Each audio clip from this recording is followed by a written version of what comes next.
Okay, the Sky is Falling podcast is happy to welcome on this week's guest. He's one of our favorite personalities on the internet. Seriously, he was a draft pick in our best personalities in sports media draft. He's the host of Section 10 Pod and Starting Nine.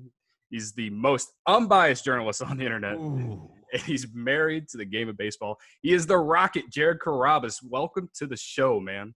I'm happy to be here. I mean, it feels like a long time coming. It feels like we've been trying to lock this down for a little bit. I mean, that was a great intro. I'm happy. Thanks. Now I'm even happier to be here. Hey, we appreciate it. We all know you're married to the game, but gotta ask you, seemingly after the 18 World Series win, I noticed you kind of started growing your hair out a little bit. Yeah. Got a little something in there. Have your DMs increased? I would Since you started say, growing it out. yeah. I would say the quality has increased. The quantity has increased. It's been, I would say, since 2018, it's been a nice run. We've been on a nice run, Good fellas. deal. Yeah. That's awesome. You'd love to see it. You really love to see that. Love to see that. Well, hey, man, we appreciate you coming on the show. We kind of talked before we started recording. Like, I've been trying to get a hold of you, like, to come on this podcast for like 6 months. So this is a big moment for us. This is the end result of shooting your shot with your idols. Yeah, this yeah. is awesome. Yeah. This is literally, like this is the Steph Curry gif of the hey, but we've like usually missed, but we landed with you. So this is a big. Who else have you time. tried to get? Dude, we've been Carl. trying to get Barstool Carl on this podcast for months, but we can't seem to get him to answer an email or Well, get a time to come on. Intoxicated, I would say. Yeah, he's always taking those Miller Lights and like just Yeah. hanging out in what he calls the bird's nest and doing all kinds of stuff. Like, for instance, the last time I tried getting to come on, it was right around Father's Day. And we weren't trying to get him to come on Father's Day. I think it was the week after. And I emailed him and he told me to email him like going into that week. So I emailed him like in the evening of Father's Day and was like, hey man, just touching base. You told me to reach out to you going into the week. So is there a day and time that we could get you to come on? And he was like, it's Father's Day. And then that was it. He didn't say anything. He's just like, it's Father's Day. So He basically just told us to get fucked. Yeah. But that's all right. That's all right. Yeah, that was, I mean, the thing was I've actually met Carl. They did a Barstool radio event at this bar called Declan's in Chicago. And Big Cat was there, and then all the Chicago guys were there. So I like met all of them, and I talked to Carl personally and was like, hey, would love you to come on this podcast. I do it with a buddy of mine from college and all this stuff. And he was very adamant and very nice about like doing that and everything. That was also before the pandemic hit. So, I just don't know how busy he is these days. The thing is that he just doesn't ever answer an email. I emailed him and then he would like respond back like in 2.5 weeks. Yeah. That's how I am though too. Like I would say like email is probably my least responsive form of communication. Like usually it's like Twitter DMs are probably my most responsive just because it's like I'm already on Twitter. Like for whatever reason that it is, like emails stress me out. Like if I know that it's an email I have to respond to, I'll respond on my laptop versus my phone. But like the email length could be the same in an email as it is in a Twitter DM, but if it's a Twitter DM, then I can just like write right back. Right. Yeah. I don't know what it is. It's mental. Maybe it's like an adulthood thing. Like Yeah, I've got email yips. I don't know what. Well, the reason I emailed you is just I feel like it's just more professional, I guess. Like, because I'm assuming you're getting DMs from random people, especially like Yankees Twitter, every time you troll them or something. Like I don't want to be part of that crew, so that's why I was like, I'll be professional. Reach out to him via email because it's in your bio on Twitter. So I was like, well, I feel like that was the best way. But, Yeah. I mean, and it sucks because like I do get like a lot of people that will ask to like do their podcast, and like I wish I could do all of them. Like I wish I could do all of them, but it's like, during the baseball season, I would say like the schedule is like I'll probably wake up at like 10 and you start working at like 10:30, and then I'm done working at like 2, sometimes 3, 4 o'clock in the morning, and then you just got to do it all over again. Right. And then like any time that you kind of get to just like do nothing, it just like feels so good to do nothing. And big fans of doing not shit at all. yeah, big fans being over able to here. do nothing, especially, and like this season, like I feel good right now, but there's definitely been points where I like would just like be narcoleptic and fall asleep just in random positions because it's like you just run out of gas. And this isn't even that bad because there's no traveling. Like in a normal year, it would be like we would live in New York, and when I moved to New York, I was there for 3 years, and every weekend that the Red Sox were home, I would come back, and like that was on my own. Like that wasn't like Barstool wasn't paying for that. Like it wasn't something that like, oh, we'll put you up in a hotel. It was like, all right, like if I'm gonna be the baseball guy, but also still be the Red Sox guy, like you got to be about that life. Like you can't just like how Bill Simmons went to LA, but he still wants to be the Boston guy. I'm not about to move to New York and claim to be the Red Sox guy if I'm not there. So I did not miss a single weekend home series the entire time I was in New York. So yeah, it would basically be like, you know, during the season, I work Monday through Friday. Friday, hop on a train, go to Boston, do the Friday, Saturday, Sunday games, and then hop on a train Sunday night, come back to New York, wake up Monday, and just go back to it at the office again. So, like, there was just, like, no days off. And then, like, me and Dallas will do, like, one trip a month. Like, I think this year it was supposed to be, like, April. We were supposed to do Garrett Cole's Yankee Stadium debut. And then I think May there was a Yankees-Astros series in Houston we were going to go to. I think like we were also going to go to like Atlanta. We hadn't been there yet. And I think we left like August and September open because we were like, we're going to wait for storylines to develop. Like if, like, you know, if there was like a, you know, the White Sox Cubs series, like we probably would have done that. Cause it's like at the time, I don't think a lot of people thought like, oh, the Cubs are going to have one of the best records in the National League, and then the White Sox are actually going to be a very formidable opponent this year. Right. So, like, let's fucking go to that one. Like, that would be sick. So, we kind of, like, left some of the slots open. But, yeah, I mean, it's a fucking grind. And, like, that's why I have a whole new appreciation for Major League Baseball players because it's like they're doing all this travel that is exhausting me, but they actually have to do physical activity once they get off the plane. I just got to watch the fucking thing. Can I swear on this? Yeah, go ahead. Fuck. Yeah. So like that's how I have like this new appreciation for them is because they're like I'm burnt out from the traveling and like the late nights and the early mornings, but like they're doing the same thing plus more. Plus they actually have to do physical activity. They're trying to hit 98 on the black every day. Yeah. So, it's like the season is a grind, and like I think when I first started Section 10, it was 2015. The Red Sox fucking sucked. They were the worst team in the league. So once the Red Sox were so bad, that's when I started reaching out to people in Boston media, being like, "Hey, will you come on the podcast?" And everyone said yes. Like people that were way bigger than me were like, "Yeah, I'll come to." You know, Pete Blackburn's mom's basement and I'll come on the podcast because you guys don't know how to do anything over Skype. And that is what got the podcast off the ground. So like now that like the audience has grown so much over the last 5 years, like I feel responsible to be like, dude, fucking pay the same favors that people did for you, like to help you get off the ground. Like you got to do that. So in 2018, I think like that was, you know, obviously like the peak of the Red Sox being great. So I was getting emails and DMs every single day, like, "Hey, can you do the podcast? Can you do the podcast?" And I would try to do all of them. And I think like that's how I got so burnt out was it's like on top of having like this crazy busy work schedule, like now you're doing all this other extra shit. But I was happy to do it and I wanted to do it. And like, it's important to me. And I haven't admittedly done as much this year, but I was like, these guys seem fucking cool. Like they seem like they know their shit.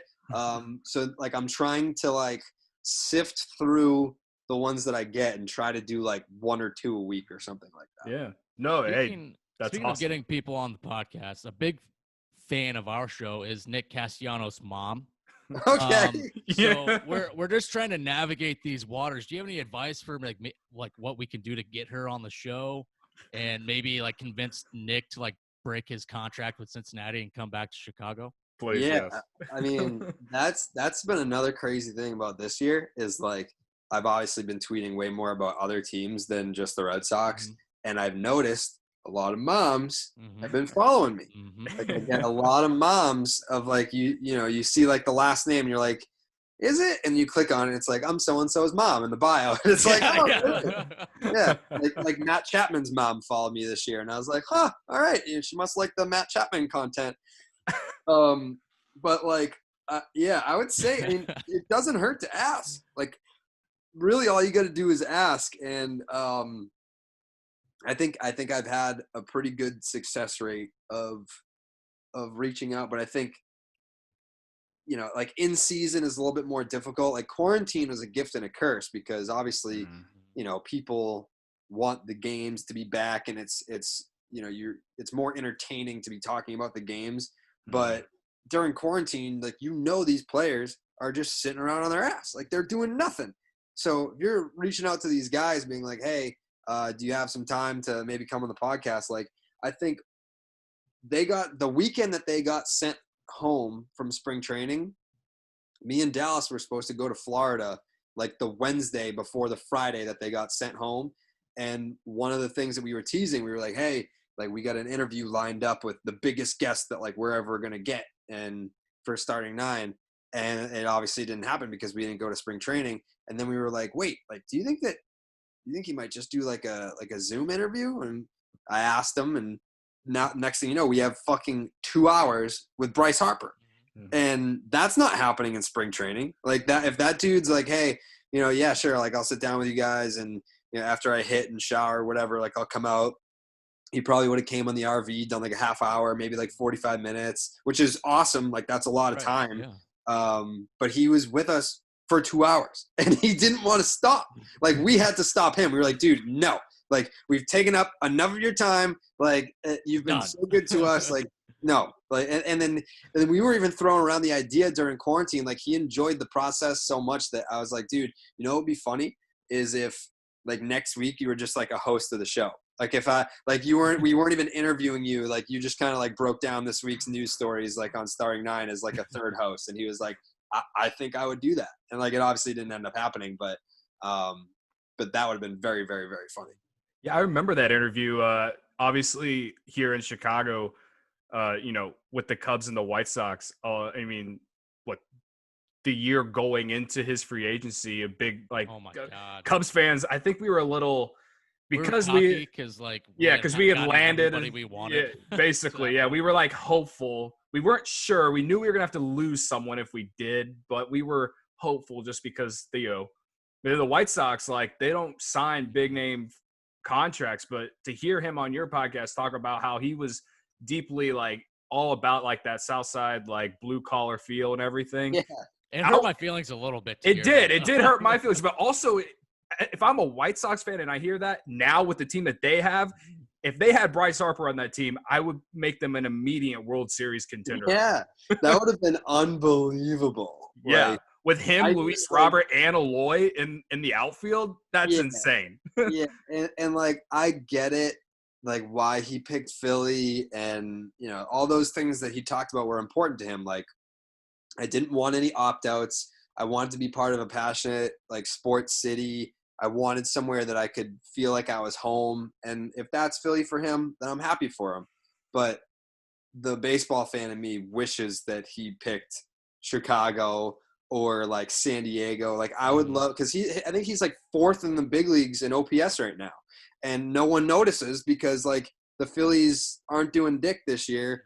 Like obviously like Philly fans are paying attention or whatever, but like if you're a baseball fan, there's X amount of teams that you're locked in on right now, and the Phillies are not one of them. And I think, being a Bryce Harper fan. Oh, with him and Fernando Tatis, are you kidding? That's what I'm saying. It's like the style of playing baseball where it's like, hey, I play hard, but I have fun, and if you don't like it, then fuck you. Like there's no like it's not like apologetic. Like I am unapologetically myself, and I feel like that style of baseball is happening with the White Sox and it's happening with the Padres.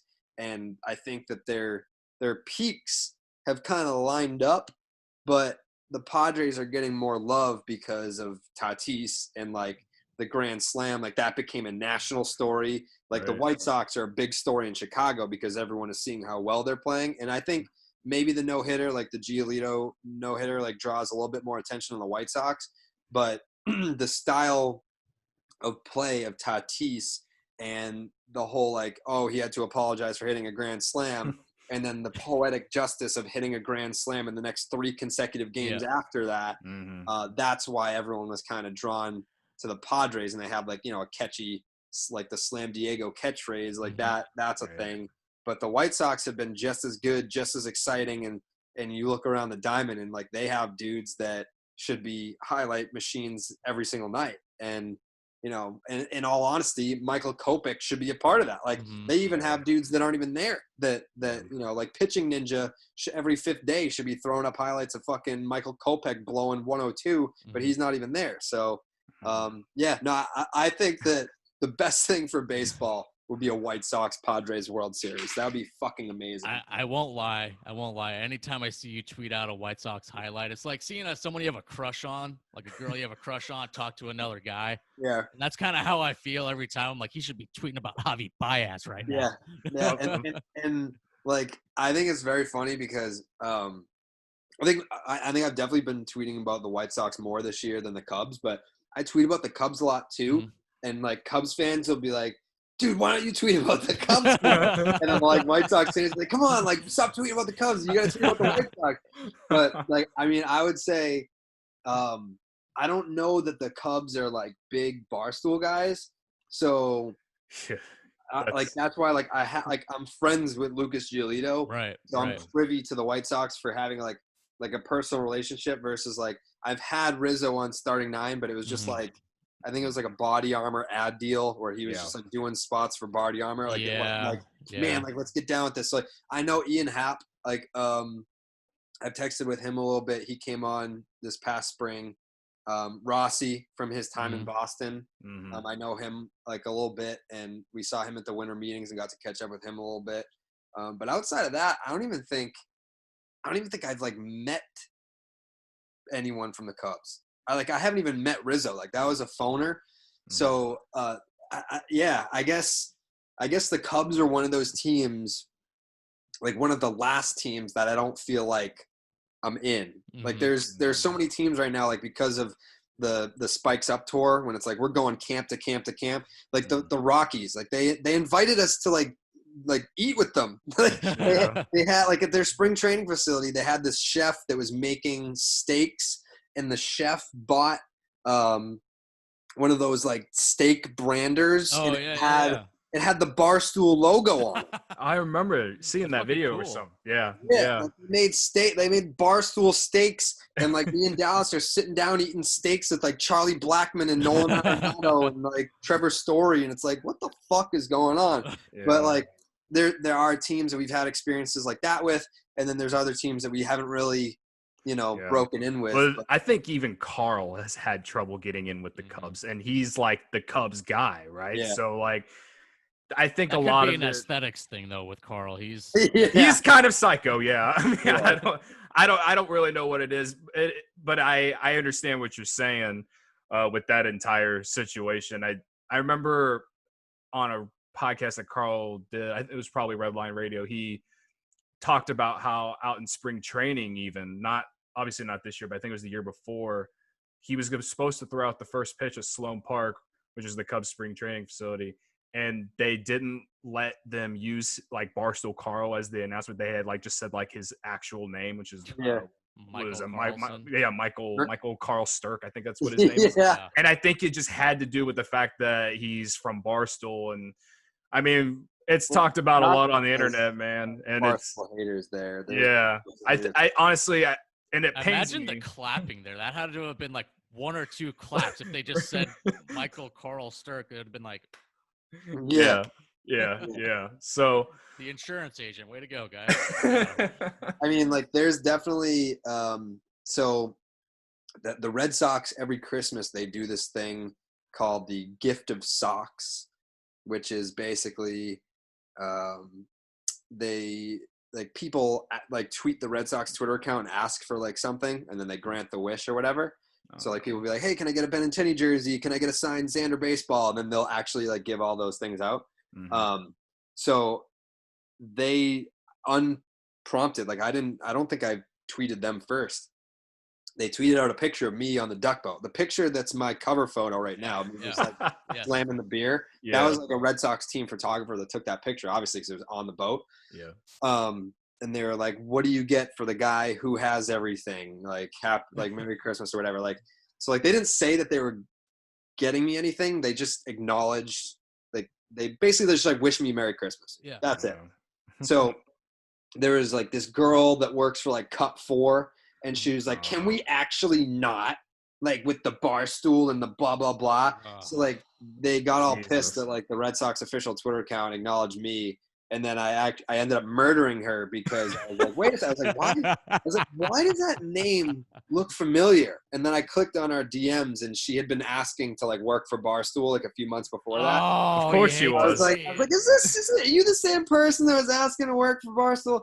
So I mean, like, hate to see that. You hate to see that. You really do hate to see that. I deal with a lot of that, and like my memory is ridiculous. Like I remember shit from like 15 years ago, like exact details, like dates, times. Like I'm definitely on the autistic spectrum to a little bit, but I think with her, she having the backing of like a Cut 4, like almost like an official whatever. The Red Sox don't give a fuck. Like as long as I like play by the rules a little bit, like as long as I don't do anything that's like wildly offensive, like I can still be me, like I can still like swear, I can be myself, which is obviously not PC by any means, and it's not PG-13. If anyone, like, because I've seen, I think Big Cat was supposed to throw out a first pitch for the Cubs, and then they stopped because of like the backlash. I don't think I'll ever have to deal with that with the Red Sox. Like the Red Sox will tell that crowd to fuck off. Like they will back me before they ever were like, oh, people are upset about this. All right, we're not doing it. Like the Red Sox would be like, no, fuck you. So, which is great because like I think, you know, we've definitely had like a mutually beneficial relationship for like over 10 years. But I understand like it's not the same in every market, and like Chicago unfortunately is one of them, which sucks because like you look at Boston, New York, Philly, Chicago, and like those are the 4 major sports markets. Like obviously like LA if you want to count that, but to have like a big personality like Big Cat be from Chicago and Carl for the Cubs, and then not be able to like maximize the relationship between personality and franchise, like it's just such a missed opportunity for both sides, really. Especially in a sport like baseball where you want that younger generation to be paying attention. I think that like the Red Sox, they get it. And I think so Smitty and the Phillies don't have a good relationship, but it's not a Barstool thing. It's Smitty snuck onto the field with like some like choir that was singing the national anthem, and he just like pretended that he was like a part of it. So like they found that out, and I think like they banned him from Citizens Bank forever. What a story. That's about it. Yeah, the thing like that makes sense on being banned, but like I remember a couple years ago Big Cat was supposed to do like the 7th inning stretch, and they did the same thing. They said his name was Dan Katz instead of Barstool Big Cat. And then I remember reading like a Baseball Prospectus article like the next day, and it was just like super petty. And then they go into the whole like basically a Deadspin article. It was basically a Deadspin article. Was that the one that was like coming after Barstool at the ballpark? Yeah, something. I don't remember the headline, but it was similar to it. And it's just like, I don't know, it's just infuriating for someone like me and Tommy or just anyone who's a fan of Barstool, because then these articles just point out all these things that have happened in the past that they make seem that are more serious than what they really were, I guess. Yeah. And then it like aims a target at like the people who support you guys. And like, we're not racist. We're not homophobic. We're not They try to make us like we're not guilty by sexist. association. Yeah, every other. So like while you guys are getting slammed and stuff, and yeah, you got your defenders on the internet and everything, people like me and even Tommy, like we like it's almost like super offensive to us because you're putting us in a category that you don't even know who I am. Right. And that's like I think that's one of the biggest problems with like cancel culture and stuff like that. Like you don't know who I am. Right. And you're saying this and this to a platform of thousands of followers or millions depending on whoever you are. And that's what like that kind of thing, like with cancel culture and like, being politically correct and all that stuff, like that's the stuff that grinds my gears. And I'm someone, who supports like, if someone does something really stupid and bad, like they should be called out for it. They should be held accountable. But like calling out like people who just support a website that honestly is just like a comedy website that makes fun of things and cracks jokes all the time, like it's a little except too for much. Kirk Minahan, right? Kirk's a lunatic. Yeah, but I don't even want any of that smoke, so I'm just that's all I'm gonna say. Yeah, I don't want that smoke either. Yeah, Kirk's an absolute insane person. But like to your point, like so anytime that there's like an exciting baseball team, like I'm gonna latch on. Like I'm gonna try to like with a national platform, I want to magnify, I want to amplify the excitement that people in that market are feeling, but on a national scale. Like, because there are fans that either they love their team, but they love baseball. So like, it's like, where should my attention go after my team's done playing? Or my team sucks. Where can I get some excitement in the baseball world? So that like, if like, I hate the idea of like, all right, my team sucks, so I'm just going to move on to another sport. It's like, wait a second. What if I can give you another team to pay attention to if your team sucks? Yeah. So the Padres, like obviously I love Tatis. And Don Orsillo is my guy. Like he was with Nesson for years, and now he's doing the Padres games. So like I'm hyping up the Padres to like spread the wealth, and I'm putting out T-shirts and I'm tweeting highlights. And then Padres fans are coming at me being like, fuck you. Like, we don't want you. Like, you're Barstool. You're trash. Like, get the fuck out of here. Buy local. They're telling people, like, we're putting out Slam Diego shirts and Fernando Tatis shirts that say Face of Baseball on them. And they're like, don't buy this fucking trash. Buy local. Buy from fans that have been watching the team forever. And I was like, motherfucker, we have a deal with the Players Association. Like, Fernando Tatis is getting a cut from my shirt. Is he getting a cut from your shirt? Fuck you. Like, no, he's not. So, that's infuriating. Yeah. And it's like, dude, like, if you don't like Barstool, that's fine. Like, you have your reasons. I'm not going to waste my time trying to convince you because you'll never be convinced. And, like, if I respond to you, it's basically to clown on you, to, like, be like, you are an idiot. Your way of thinking is closed-minded. And the people that will come at me and be like, well, you're guilty by association.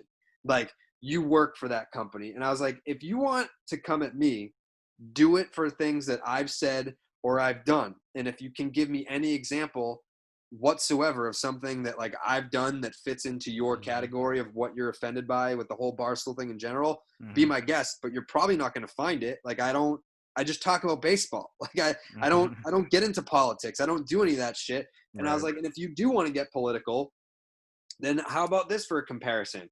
You hate me supporting your team because of things that like Dave said or Dave did. And it's like, all right, so then like, that means that by default, like you live in America. So that means that like you stand by everything that Trump has said and Trump has done. Like he's your president. Like if you don't agree with it, you should leave then. Like, and it's like people that are saying, well, if you don't stand by everything Dave said, you should just go to a different company. It's like, no, I like the company that I work for. I love the platform that I have. And I believe in what Barstool's trying to do. And Barstool's just trying to be a major wrinkle in how sports commentary is presented, where like there's a little something for everyone, where people came at Robbie Fox being like, oh, like, you know, you're just fucking kissing Dana White's ass and this and that. And it's like, if you want hard-hitting questions, there are other outlets for that. If you want the behind the scenes, like the look that you're not going to get literally anywhere else, you have to maintain a relationship with that person. So like that's that's like some of the things that I run into where it's like, oh, like, you're never going to say anything bad about Alex Bregman because like you just want him on the podcast. And I was like, yeah, no shit, dude. Like, you think I don't want fucking the first sit down with Alex Bregman when he wants to talk about what happened in 2017? You don't think I want to be the guy that he feels the most comfortable with to have that conversation with the recording button on, you fucking idiot? So yeah, I mean, like, it's just it's a line that you have to navigate with people that hate Barstool and people that want to come at you for reasons that aren't really valid at all. Yeah. No, man, we could go on and on and on about this kind of thing. It's something that, like I said, it just, you know, when people do that and then they put everyone who supports them into this certain category, and it's like, fuck, I can only imagine what the people who work for Barstool are doing with. But also, like, I mean, obviously you guys have grown over the last 4 years. I mean, Tommy's been a fan of KFC radio since like what, 2013, 2014. Yeah. Yep. And I like really became a fan in like 2016, 2017. And like, you know, for a while, like Barstool was like an outlet for me to just like get through the damn day, because especially since like Trump became president and stuff, and we like every single day there's something that he's either saying or doing wrong, and it's just like an absolute cesspool out right there. And like every single day, like whether it's the people who hate him or the people who support him or whatever, and it's just like everyone's yelling at each other, everyone hates everyone. Barstool is something that just like I use to like just get away from it, to like find a way to find something funny to like laugh at or whatever. And so the people who find a reason to just be mad every single day about that kind of stuff and then come at Barstool because of, you know, things that Dave Portnoy has said or just anyone else who may have said something that was misconstrued, it's just like exhausting. Honestly, it's become really exhausting for someone like me who, you know, I just want to laugh at stuff like that. I mean, that's the only way that I think living your life to the full is part of, is just finding reasons to make fun of things and laugh at whatever it is. So yeah, man. Yeah. It's not the easiest, especially like in times like these, because like I am apolitical. I fucking hate like getting into that. Like I don't identify with any political party, and like I hate it. Like it's just always, if it's so toxic and it's always so negative and it's always so like tense, where I just want to talk about baseball. And then, you know, this stuff that's going on in the real world, and it's like, all right, like I understand, like the real world takes over and there are more important things than your job, than baseball, than, you know, sports. But even still, like I'll have those conversations privately, like with my family or my friends. Like it's not something that I'm going to hide from in my real life, but I do try to avoid it from a job perspective. But then when recently it crosses over into baseball, now I have to say something that now it's part of my job. And, you know, after the most recent incident, you know, I was like wondering, I think it was like the first night that like I think it was like the Brewers and Reds didn't play. I think it was like the Dodgers, Giants, and the Mariners, Padres. Like that first night where those 3 games got postponed. And I was like, other games are still getting played, so I'm going to try and focus on just baseball here. And then I got a message from this dude that was like, he was like, hey man, like I'm a Rockies fan, big Starting Nine fan, like love what you guys do, but he's like, I just find it disappointing that like you haven't acknowledged. Oh like, yeah, I saw that guy. Yeah, I saw that. Yeah. I'm disappointed that like you haven't acknowledged what's going on and this and that. And I was like, I want to acknowledge it, and like I just want to make sure that I say the right thing. And I mentioned this on the last episode. I was like, you know, this is not something how I would normally handle like fucking, you know, Joey Votto hits a home run. That video just comes out. Like you need a quick one-liner to like get that video out right away. It's a quick reaction. Like this is not something where it's like, all right, these games are getting postponed. You need to type something out right now so you can be one of the first people to react to this. Like that's not this. So I wanted to take my time with it, and you know, I wrote something out. I read it over a bunch of times. I was like, I don't want to put something out there where I'm like, fuck, like that was stupid, or be like articulate. Like this could be perceived as something else.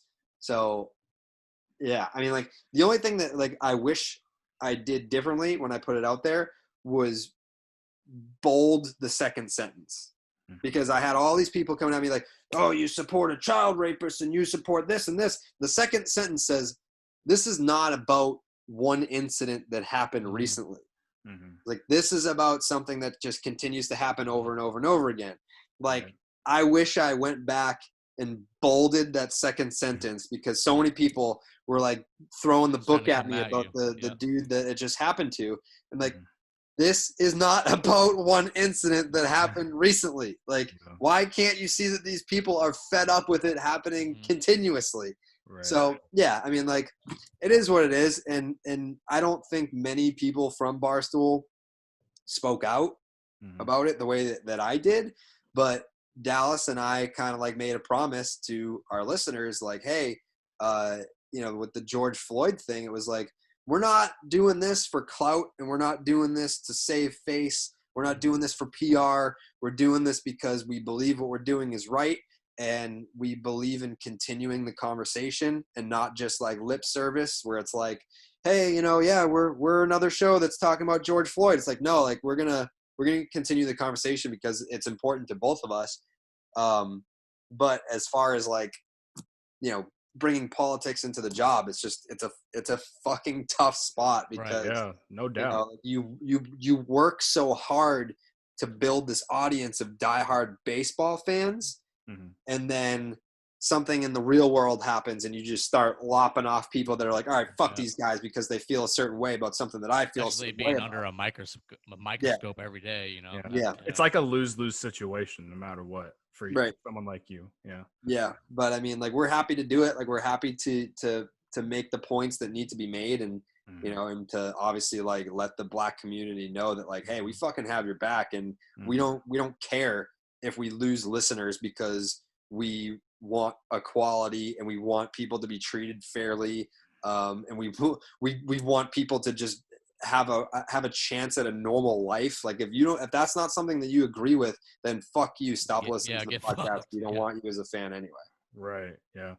Well, we've been talking for like 45 minutes, and I don't even think we've really talked about baseball yet. Like, this is insane, man. We could move on to baseball just because like we've been having such a serious conversation. I think it was 2018. I watched the vlog. You went to Wrigley for the first time. I think it was last 2018. Year. Or was it last year? I've watched so many of you guys' vlogs on YouTube that I've got them all mixed up. But I went to Fenway in 2018, the year they went to World Series. I actually went to their opening weekend series in April. It was freaking cold. I wish I would have gone in like May or June. But yeah, I loved Fenway. I loved going into that bar in the Green Monster. And like I got that traditional, like similar like Wrigley vibe. Obviously, Wrigley Field doesn't have a bar in their in their wall or anything like that. But like it's very, you know, the history between the two ballparks is, you know, it's right there neck and neck. I think like what kind of stuck out to you with Wrigley that kind of compares to Fenway, or even that made you like it maybe a little bit more? I don't know. There were a few things that stuck out to me.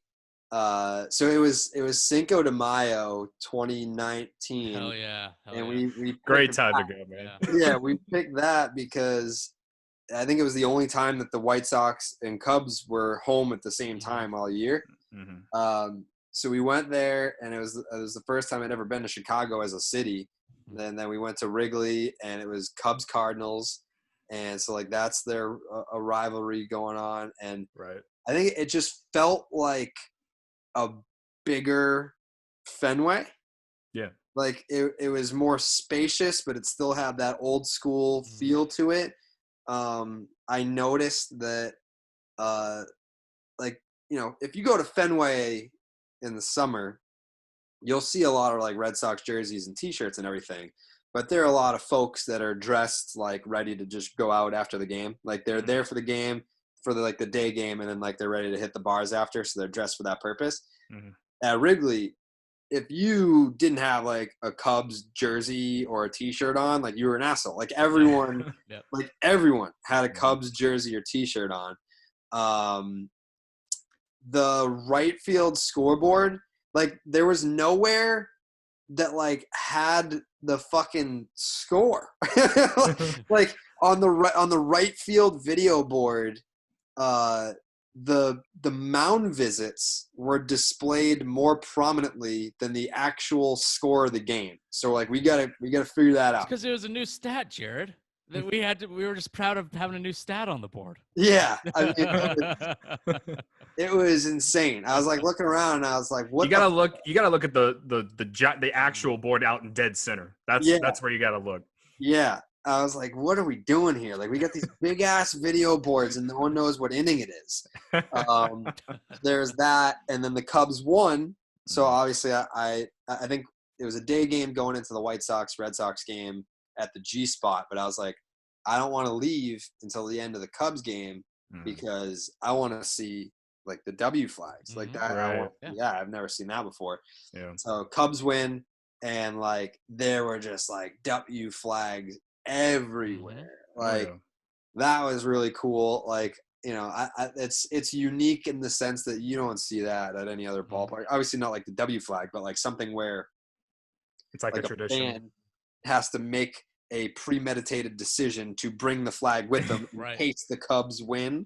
Yeah. And that many people having that same thought before they leave their house to go there and do it. It's not like, you know, Tampa Bay Rays, someone hits a home run and they're fucking ringing the cowbell. Like, you got the cowbell at the gate. Like, you weren't like, honey, where's my cowbell? Like, I need the cowbell. We can't go to the game unless we have the cowbell. Like, that's not something that you're thinking about before you leave. But, you know, Cubs fans bringing that many W flags with them, and then like staying around. Like, a lot of people are just like, I'll pop in the second or the third, and you know, we'll leave in the seventh or the eighth so we can, you know, get to the bars. Like, people stayed. The Cubs won. W flag. Like, that was fucking cool. So I enjoyed it. I think it was like obviously one of my favorite ballparks I've ever been to. Yeah. Well, you mentioned like everyone's in the Cubs jersey and everything. It's very like the people who do that, they still go to the bar after the game. Like, they don't care what they're wearing. If they're going to, you know, Sluggers or Cubby Bear or whatever bar down Clark Street as soon as the game's over, and they don't give a shit what they're wearing. They're just celebrating the Cubs win, or they don't, like I said, they don't give a shit. They're just going to go out and drink because that's just what honestly, that's what the neighborhood is known for. More, if we're not talking about the Cubs, we're talking about just like the bars down Clark Street that, you know, for decades people have been going to after Cubs games, and either, you know, for the most of the time, we're just trying to get over the fact that the Cubs sucked most of the time. But, you know, with how the perception and the culture's changed with the Cubs within the last 5 years, like, it's that continued, but like expectations have gone sky high compared to like when me and Tommy were kids and stuff. So it's, yeah, man, that would be why they're wearing the jerseys no matter what. Yep. It's, it was cool. I mean, I don't think I've really seen that anywhere else. Like, it's pretty cool to be able to, you know, experience a fan base, like a rabid fan base like that, and like their natural habitat. So yeah, no, I would say that, like, in terms of like memorable fan experiences outside of Fenway, that's definitely up there. Wow. Have you like gotten to meet or talk with Chris Sale? And have you been able to discuss like his recreational use of like scissors and like stuff like that, or like has that conversation come up yet? Or I have. So I met him for the first time at the 2018 All-Star game. Where is that? Fucking. That in Washington? Where are we? Yeah, I thought it was the Nationals. Oh yeah, in DC. DC. Yeah, so I met him at the 2018 All-Star game in DC. Super nice dude, and like, you would think that he'd just be like this like lunatic all the time, but so we interviewed him in spring training of 19, and like one of the things that he said, he's like, I can't be the same guy on the field that I am off the field, and vice versa. Like, I can't have that like on the mound intensity when like I'm hanging out with my kids. And I can't, you know, it's, yeah. So he's a very normal dude away from the field, and then on the field, obviously, he's a complete lunatic. I didn't want to ask him about the jerseys because I feel like either A, he's been asked about it too many times, or B, he would have like ripped my throat out if I had asked him. I was like, we still have like a bunch of other interviews that we have to do, so I don't want to have to do that via Zoom from the hospital. Right. So I'm going to pass on asking that question.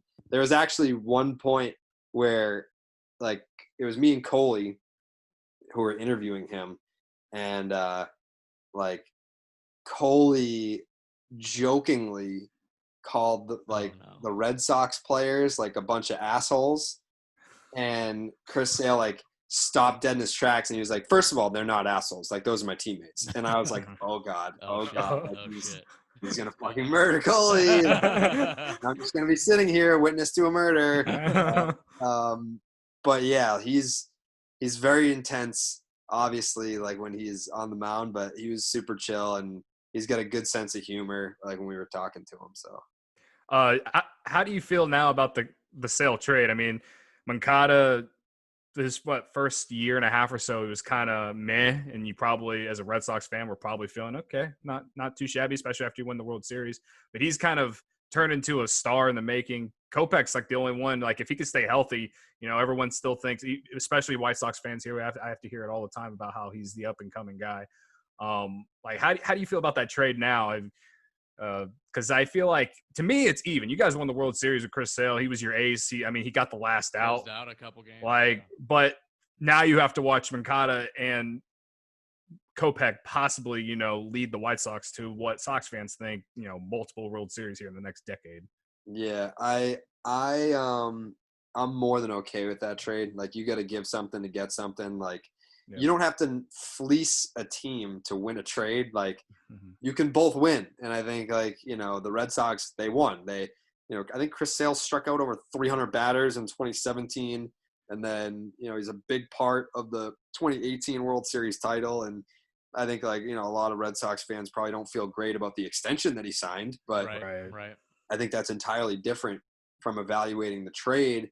And then, you know, with Moncada, sure. I mean, like I was high on him when they first signed him. I was like, I can't believe there's an international free agent that is this highly touted that actually ended up with the Red Sox. Like we kind of dabbled when we got Rusney Castillo. I was like, okay, so like the Red Sox got like a Cuban international free agent.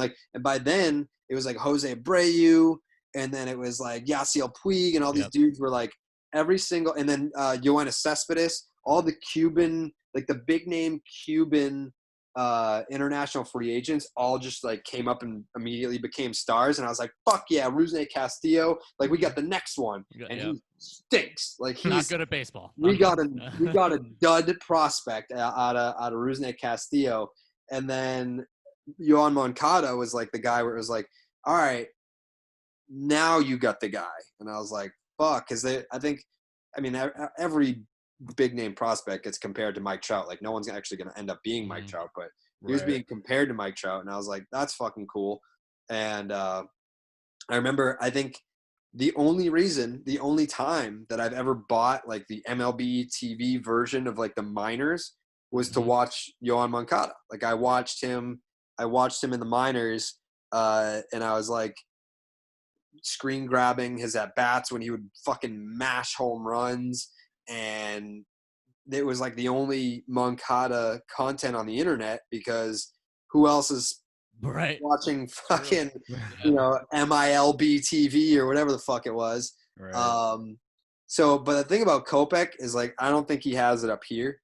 I think if he does catch on, it'll be like later in his career. I don't know that, to like, figure it out type of deal, or like there's, you know, I mean, he had like this like super serious girlfriend, and they were in love, and like he was doing like these like Instagram lives, and was super bothered by all the like the trolls, and now he's got this new girlfriend, he's super in love again, and then he proposes, and then they went from like engaged to married in like a few months, and now they're getting divorced, and like that's why he's not showing up to fucking like camp. And it's like, all right, dude, like, you're young, I get it. There's an immaturity factor there that I think all of us overcome at some point. But when you have the gift of being able to throw triple digits, I would suggest figuring it out a little bit sooner than maybe you originally were supposed to. Because I could see the White Sox just being like, internally, I don't think this is going to fucking work out with this guy. Like, let's see what we can get for him. And then like the White Sox turn Kopech into like a different power arm, or maybe like, you know, someone else at a different position where it's like, hey, we got a dude that can blow 100 miles an hour and you can have 5 or 6 years of control of him. Here, sure, take him. And then they get like a more valuable piece, or a piece that's as valuable as Kopech. Like, I don't know what his future holds. I'm way more like, you know, Moncada for sale, even deal. I'm not sold on Kopech becoming what he was supposed to. Like, I could see him going the way of like Noah Syndergaard. Like, people compare him to Noah Syndergaard, and he reminds me of Noah Syndergaard in all the wrong ways, where like Syndergaard had like that one great year, and then he gets like caught up in like the New York lifestyle where Crazy everyone ex-girlfriend. and then he's like, he's making out with girls courtside. They end up getting a job at Barstool. He ends up, you know, like $500,000. Yeah, like, and then just having like all like these injuries, and you know, you get too high on yourself and you think that you've made it when you haven't, and that becomes an issue. Like, that's a character trait, and I feel like he has that, and that's, I don't know. I could throw 100 miles per hour. I wouldn't even talk. I wouldn't have any friends. Like, I do not want to fuck this up. I'm going to go out there, throw gas, and clock out, go home, not fuck anything up. Like, I don't want any relationships. Not that I could foster them well anyway, but still, like, I would just kind of isolate myself as if it were a pandemic. Right. I'm not going to risk it. Yeah. Well, speaking of trades, you know, Mike Trout, Yadier Molina, straight up. Do you take it? That's a big one. The Cardinals fans always Cardinals talk about. Fans throw that around all the time. They talk about how they would never do that trade because they love Yadier so much. I mean, didn't he literally say, I'm going to test the free agent market? Yeah. Good. But on to go fuck itself too. on a serious note, man, on the Cubs side, when it comes to trades, I feel like we're forever going to just have to hear about Eloy and Dylan Cease for Jose Quintana. And we sit here and we try to justify it a little bit with Jose Quintana still being a pretty solid arm. He just hasn't lived up to, you know, ace potential is what Theo Epstein had hoped in 2017. He helped them get to the NLCS in 2017, but ever since then, he's just been, you know, solid. He hasn't been he hasn't been elite. And for me, I feel bad for the guy because, like, if he just absolutely stunk up the field and just sucked, then yeah, I would shit on him. But like, he gets a lot of crap just because, you know, Eloy is, you know, leading the league in like exit velocity, and you know, Dylan Cease looks like a solid arm coming up. Is there any way you can help us justify this trade for the Cubs? I can't. I can't. All right.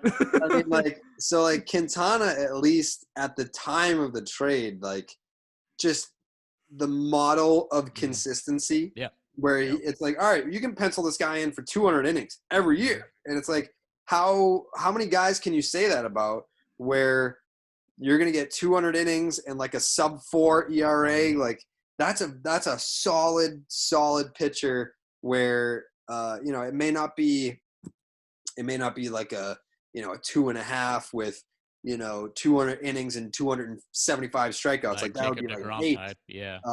But like, you're getting like a very solid pitcher, and then, you know, Dylan Cease comes up and he's just like dotting 98 on the black, and then you got Eloy coming up just hitting fucking moon bombs up the stairs in dead center, like hitting bombs like 475 with no undershirt and 6 buttons undone. It's like you wish that you had a dude like that. And you know, I think honestly, and tell me if I'm wrong, Eloy is kind of what Cubs fans hoped Schwarber would be, where it's like, this dude can't fucking field, but he can mash. And I feel like Schwarber still mashes for sure, but I feel like Eloy from this point forward will be the better offensive player, and I don't think that it'll really be much of a debate. I think right now I feel like it's a debate, but who knows? In 5 years, I feel like you might be correct, because Schwarber, like in the second half of last year, Mhm. if you go on Fangraphs or whatever and look up his numbers from like post All-Star break to the end, like his numbers were like what we had hoped to see for an entire season. So I came into this year thinking, all right, if he can do that for an entire year, whether, we're playing 60 games or 162 games, then I can find a way to justify him being, on that level. I don't have the numbers of last year in front of me, but I just know that he was, 800 plus OPS the second half of last year. And so with that, I was hoping this year. I mean, the entire Cubs offense right now sucks right now. I mean, outside of Ian Happ is like their best player, and even Jason Hayward is kind of opening he's been some doing eyes. well. Yeah, like he's been playing well. But the only thing is, like, Eloy and Dylan, like they know how to like wash their dishes properly and clean those wine glasses. And Quintana doesn't, and that's costing us like we have to watch Eloy just hit tanks every other fucking day. Yeah. Him and Jose Abreu hit like nine of them against us in one series. We were getting bent over the table, and they just wouldn't stop hitting bombs. They're up like 8, like fucking quit. Yeah. Now I feel like Texas. I take that back. But anyway. But for the Schwarber and Eloy comparison, for sure, it's been a widely talked about thing for like Cubs and White Sox fans, because obviously when Schwarber came up, his defense was not good. I think he's developed into like an average outfielder. He's never going to be elite, but he's average. He has a great arm. He'll throw you out at second if someone hits a single or whatever and tries to stretch it into a double. He's throwing guys out at home. Like, he's got the arm. I just, as far as the offense, though, I'm willing to call Schwarber average. I'm just willing to upgrade him from whatever is above a liability. Like, I don't. That's fair. I don't think he's a defensive liability anymore, but I would imagine if you looked up like his defensive run saved, that he's probably still in the negative, but it's not just like glaringly awful where it's like, we cannot put you out in the field ever again. Yeah. The offense is really, I mean, I don't know. This entire season for the Cubs offensively as a whole has not been very good to start. And Schwarber, he's had his ups and downs. I don't want to say he's an all or nothing guy, because I feel like that's what Javi Baez is. But for a while there, it seemed like we like Baez and Schwarber and Rizzo had like the Adam Dunn is like walk, single, strikeout, home run. Like that's the Cubs offense. It's like, at least this year in this month that we've gotten of baseball, like it feels like it's all or nothing. Like they're, with Chris Bryant now on the IL, and then he was struggling beforehand, and like I said, Ian Happ's like the only one who's really been consistent. Baez is hitting around the 200 level. Like his strikeout rate's above 30%. Like there's so many issues with their offense right now. And I just, with that said, like, this was a question I wanted to ask you at the beginning, and somehow we, just talked about all kinds of stuff. But with this only being like a 60-game season, like, what does it mean for like these guys looking for contract extensions? Like Bryant, his contract's up, like his years of control are up after next season, and he's struggling right now. And now the Cubs are in a position where, they could have traded him in previous seasons, I guess, but I'm glad that they didn't. But like with what he's doing this year, like, I don't know what they should do in the offseason once this season's over. And then I don't know, like, he's not going to have any value if he continues to struggle next year. And then you're just like, what do you do? Like, he's just one example. I mean, Baez is another one. He's struggling, and his value continues to drop because he's struggling. But I also look at it as like, okay, this is like the weirdest season we'll ever see. And there's no fans in the stands, and you got all these weird rules and stuff. Like, how much does all that really play into like these potential guys getting contract extensions for what they probably thought they would get, when they were playing 162 games, having, being serviceable players? Yeah, I think like, so I've talked to a few guys off the record, and a lot of them have felt the same way, where it's like, this is a fake season. Sure. I'm miserable. I don't want to be here. No one wants to be here.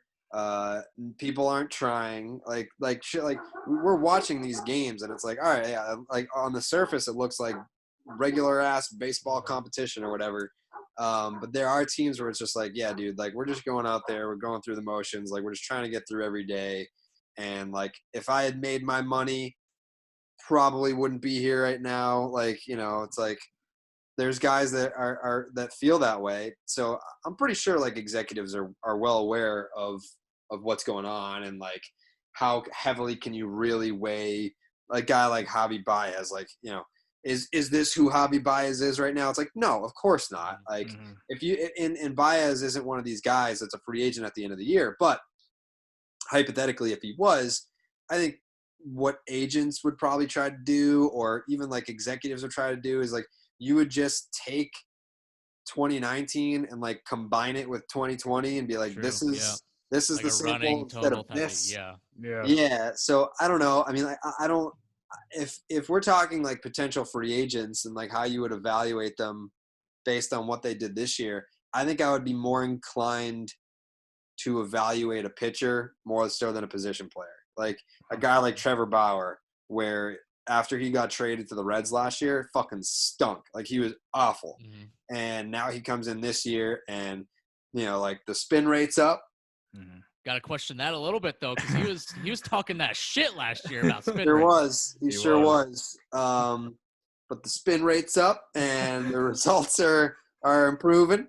And spin you know, rate's up, that's a guy where it's, like your value, like that can help you. Like if you're an arm that's like, all right, last year I was trash. This year I'm actually shoving. I think that can help you. But for position players, like I don't think there's anyone that's looking at a dude. Like I think injuries hurt. Like, you know, if you're Chris Bryant and you've now added another injury to a list of injuries, like that can hurt you. But I don't think Javi Baez going out there hitting 200, teams would be like, I'm not so sure about this Baez guy anymore. Like people know how good he is, and how even 60 games, like we haven't even played the full 60, but even like a 60 game sample isn't really enough to credit or discredit a position player. So how do we get Mike Trout out of LA to a good team? Because they fucking suck this year. I think he's happy to, like, I don't think he, like, they literally made they expanded the playoffs for him. Yeah. These are the Mike Trout playoffs, and he still might not get in. Yeah, no, he's definitely not getting it. He's definitely not getting in. And I think, like, I don't want to, like, speak to his character because, like, I don't know him. I've never met him. I've never talked to him before. I'm sure that, like, Subway commercials enough for him, or like, would Mike Trout be happy to win a World Series? Sure. Yeah. If Mike Trout never wins a World Series, I don't know that it would, like, haunt him. Like, I think, like, if he just stayed an Angel for his whole career and ended up, like, I don't even know that, like, the title of best player of all time matters to Mike Trout. I think he just, like, shows up every day and just wants to play baseball and wants to live his life. And if he happens to be the greatest baseball player of all time in the process, blame him for that, but great. Still, like, but it's like, I honestly, I don't think it, like, it kills him deep in his soul to be on this Angels team that just fucking sucks and isn't gonna make it to the playoffs. Like, I don't think that like, I'm sure it bothers him to some degree, but, like, is it someone where, like, you know, if it really, really, really, like, bothered him, I feel like we'd hear about it by now. Right, yeah. It'd be like he'd be in trade rumors even now then, kind of like what Nolan Arenado was last year. Yeah, like Nolan Arenado, like, it fucking kills him when the Rockies aren't good. Yeah. And, like, I kept using some of the examples, like, on Starting Nine during quarantine where, you know, people would ask me and be like, you know, so, like, you talk to the players, like, what are they doing right now? Like, how are they preparing for the season? And I would say some guys haven't picked up a bat since quarantine started. And some guys are preparing for the season like Game 7 of the World Series is tomorrow. The person in my mind when I said that was Nolan Arenado, because I was talking to him and he was out there every fucking day hitting off the tee, seeing live pitching, taking grounders, running, like, doing everything. Like, this dude was balls to the wall every day during quarantine preparing for this season. And a guy like that, I know it kills him to be on teams that don't win. If he goes to the Cardinals, though, like... Yeah, it's almost, we joke about it a lot because the Cardinals and the Rockies have made some, like, blockbuster trades in the past with like Matt Holliday and even like Larry Walker back in the day. And like it seemed like the Cardinals was just like trading nothing for those guys, and then they go on and have great careers. So we're like afraid that somehow, some way, Nolan Arenado is going to end up in St. Louis for nothing, and because it just seems like they do that for the next like 8 I'd love years. to have him here. I mean, I'd be happy if he was in Boston. I He'd think get he him out would of the be. National League. He would be too. When we interviewed him in 2019, like the last question that we always ask is like, if you could go back in time to witness any moment in baseball history, what would it be? Yeah. And he was picking like the 2004 ALCS. He was like, I'd love to be a part of like that Red Sox Yankees rivalry. And I was like, all right. I'll make a couple calls. Yeah. It moved a little let's bit, see boys. if It moved a we little can bit. facilitate this. Yeah, your dick just went from like soft to real hard real 6 quick. to midnight. Hard. Raw hard. Speaking of the 2004 ALCS fever pitch, what do you think about that movie? Let me preface it by saying it is one of my favorite movies of all time, and like my feelings would be hurt if you said you didn't like it. Yeah, so like I guess with Red Sox fans, the popular take is that movie sucks. Sure. I don't feel that way about that movie. I mean, Jesus Christ, man. I think it would have been better if like Drew Barrymore was someone else. Like if it was like Cameron Diaz or I just didn't buy Drew Barrymore as that character. Cameron Diaz sounds it would have been better if Cameron Diaz was I think we could have done better there. But I did like the movie, and like back in high school and then like college, that would almost be like the training video that I would show a girl before we started dating. Like, I watched this movie. You can handle that. I think we got something here. But if this is an issue for you, I'm not sure that this is going to work out. Right. Yeah. And, you know, some of them worked out, some of them didn't. But the reason this is Tommy's like favorite movie is because he is like this as a Cubs fan. With like all the obsession, like if he could go to Wrigley Field to every game, like if he lived close to prioritizing Chicago. baseball and like the Cubs over like any girlfriend I've ever had. Yeah. So I think for me, I mean, I have achieved the ultimate goal in my life, which is now I can just walk into Fenway. I can go to any game I want, but I didn't really get there until I was in New York. So now that I'm back in Boston, like it obviously sucks because there's no fans this year, but next year, if they allow fans, like 2021 will be the first year that I can fully take advantage of the fact that like, if I want to go to the game tonight, I can just fucking go. I can just go. I can walk in. I can sit wherever I want. This is like the ultimate thing. Like that's why we had this debate on radio a couple of years ago where they thought that I was lying when I said I wouldn't trade lives with Justin Timberlake. They were like, you're fucking lying. Like he's got millions of dollars. Like he's an international superstar and blah, blah. Like every girl wants him. And I was like, but who I am, I have everything that I want. Like I can go to Fenway, walk in to any game. Like I get paid. Like the only thing I care about is like the Red Sox, baseball, and like watching those things and participating with those things. Like I can, and at the time this was 2018. I was like, if I have a question, I can text the manager of the Boston Red Sox and get an answer in 2 seconds. If I want to go to a game, I can walk in and I can sit wherever I want. And those things, like being able to like be on the inside with the Red Sox without having to work for them. So like they can't control me, but I'm still on the inside with them and I can just like have a free for all at Fenway. Like this is my playground. That is everything that I've ever wanted. Like why would I trade that so I could be a former member of NSYNC and have some money? Like why would I do that? Like why would I do that? Like I'm not rich, but like Barstool takes care of their employees. Like I don't like I like my apartment. I bought the car that I want. I don't need anything else. I don't need fancy things. I'm good. So I was like, no, I wouldn't. And after that, they like still didn't believe me, but I was like, everything that I just said makes so much sense to me. Like everything that I wanted to do when I was 16 and have check. Like, I'm good. Like, no, I don't want to trade lives with And Justin. you're like in the midst of it too. Like you're continuously living Yes. that dream. Right. Yeah. They're like, and then you'll have the people that are like, what do you know? Like you're not in the big leagues and like you wish you were a big leaguer. And I was like, dude, I pretty much get all the perks of it without having to play the games. Like it's great. Without The consequences, like, absolutely. in the parade, World Series ring, you get to interact with all the players and like you get to travel, see all the different cities, like all the perks of being a big leaguer without having to play the games. It's great. Wow. Yeah. You really living the dream, man. It's great. Yeah.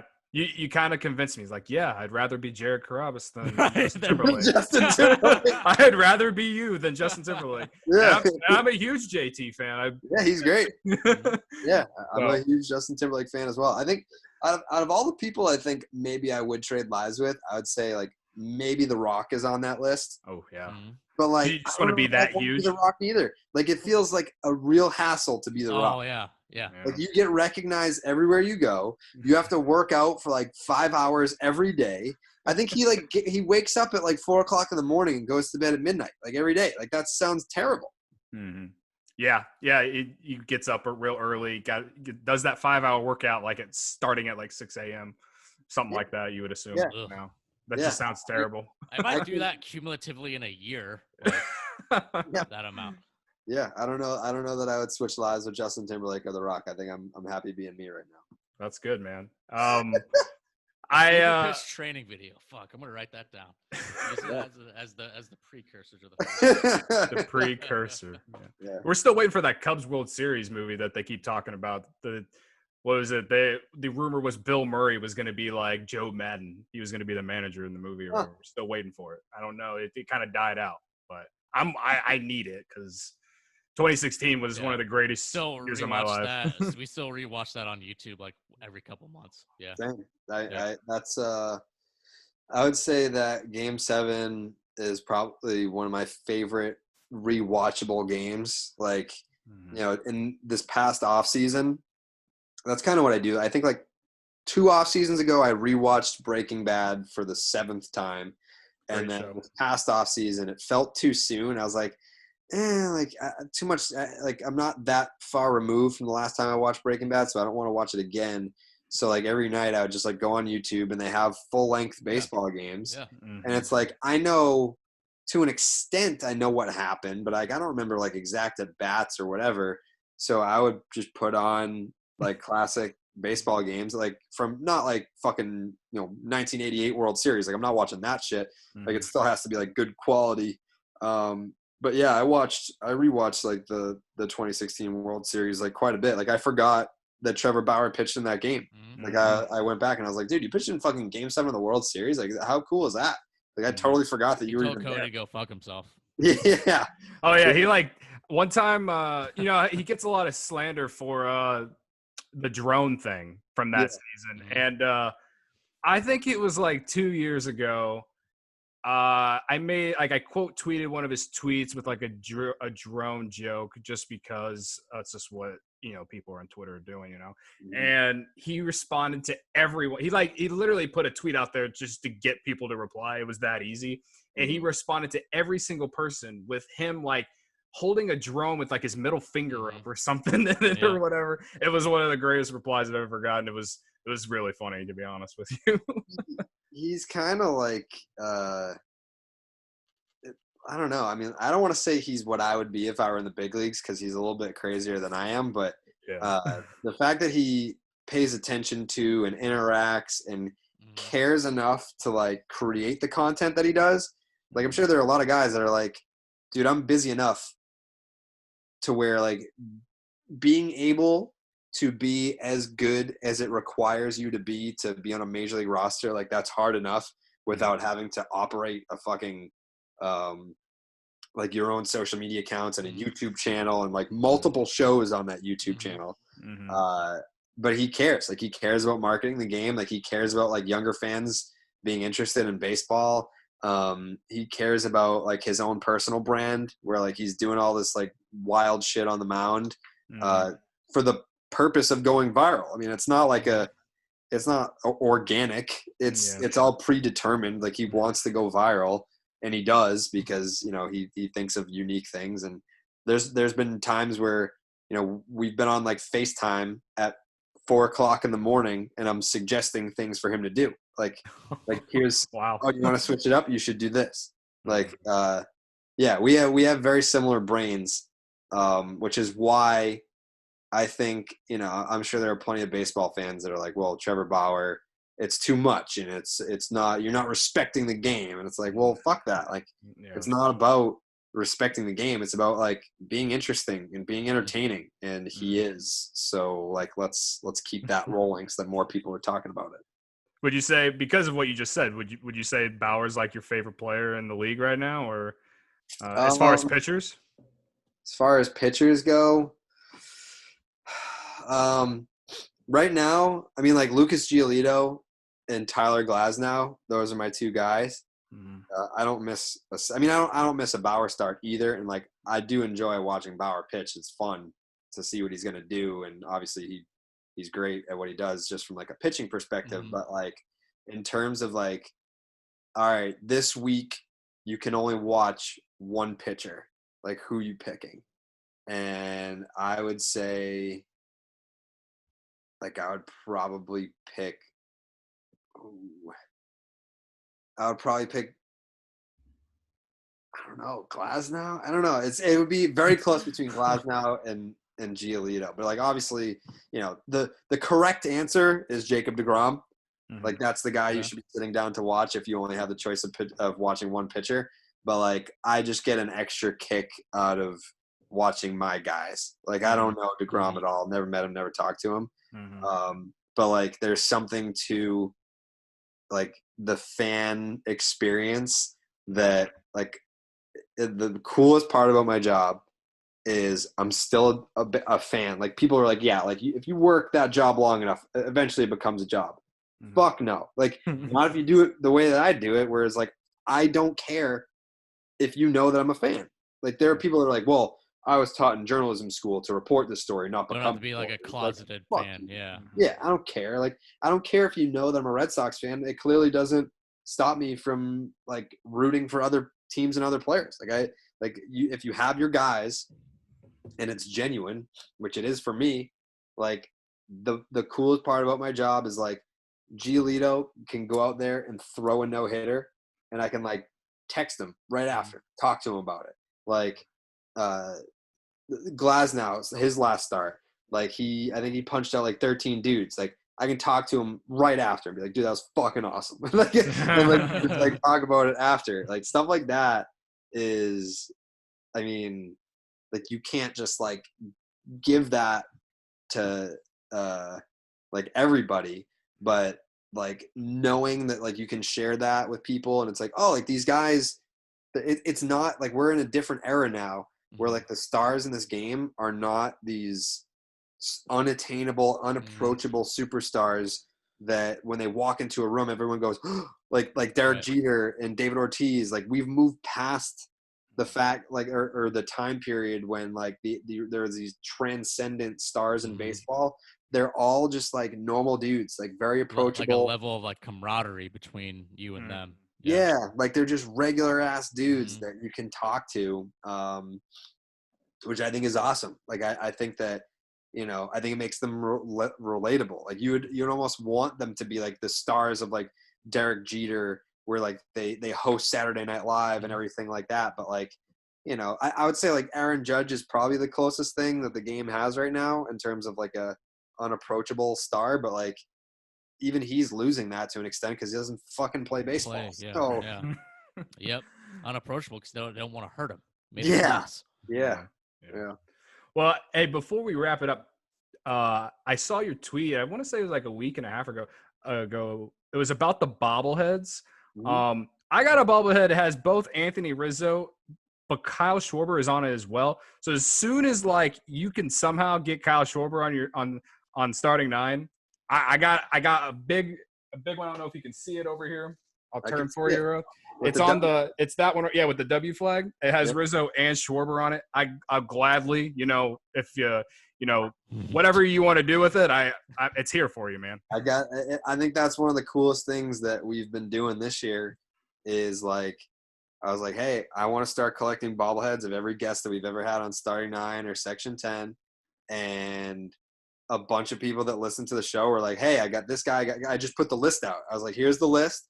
And a bunch of people were just like, I have that one, that one, that one. And they're just like sending them. They're like, hey, yeah, I'll Venmo you for the shipping if you just want to give it to me. And they're like, yeah, like, cool. So, like, I think that's one of the cooler parts about the collection is that, like, I'm collecting every guest that we've ever had on the podcast, but like a lot of the collection is put together by like listeners of the podcast too. Like, I think it's really cool. So, yeah, I think I probably, like, the first night that I put it out, maybe got like 50. Jesus Christ. You're going to get a Rizzo one before I can even get a chance, man. Yeah. So I think what I'm going to do is I'm going to like take videos of me opening them.